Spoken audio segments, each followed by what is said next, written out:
और उसी रास्ते से एक महात्मा, मान लीजिए महात्मा जा रहा था और महात्मा ने इधर उधर देखा नहीं और बिना देखे कहाँ चढ़ गया, उस कपड़ों पर चढ़ता चला गया। अब जैसे ही चढ़ा, अब धोबी को तो बड़ा क्या आया, बड़ा क्रोध आया। और जैसे ही क्रोध आया, तुरंत ही जो है क्रोध आने के बाद बिलबिला गया और तुरंत महात्मा को रोका और तुरंत रोककर क्या करने लगा, तुरंत अनाप शनाप बोलने लगा, गालियां बकने लगा। कुछ देर तो महात्मा सुनते रहे, सुनते रहे, सुनते रहे, जब तक धैर्य रहा, जब तक सुनते रहे।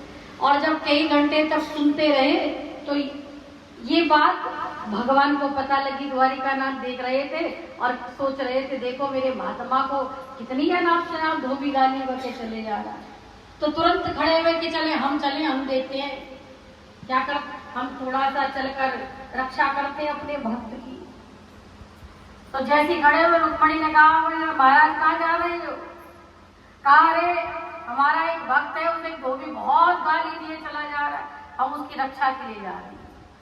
अभी आपकी बड़ी इमरजेंसी पड़ गई। तुरंत गए और जब तक भगवान वहां तक पहुंचे और सुनते सुनते धैर्य जो था क्या हो गया, महात्मा जी का भी टूट गया। और मन में वही बात आ गई, अरे हम इससे कौन सा कम है, जितना लंबा चौड़ा ये उतने लंबे चौड़े हम हैं, जैसी जवान इसके पास है वैसी हमारे पास भी है। और तुरंत जैसे ही धैर्य का बांध टूटा, तुरंत एक डंडा उठाया, झैलट काई में बजा दी, ढोबी में बजाने लगा, खूब गाली देने लगे। भगवान गए, देखा दोनों ही बराबर की चोट पर है। तुरंत भगवान उल्टे पैर वापस चले गए द्वारिकानाथ। लक्ष्मी जी ने पूछा, अरे तुम तो बड़ी जल्दी आ गए, तुम तो किसी की मदद करने गए थे। कारे जब तक हम गए थे किसी महात्मा की मदद करने के लिए, लेकिन जब तक हम वहां पहुंचे ना तो वहां महात्मा कोई नहीं था। कि कौन थे कि वहां तो दो धोबी थे जो आपस में एक दूसरे से क्या कर रहे थे, लड़ रहे थे, जो एक दूसरे को सुना रहे थे। अगर वहां महात्मा होता तो मदद की जाती।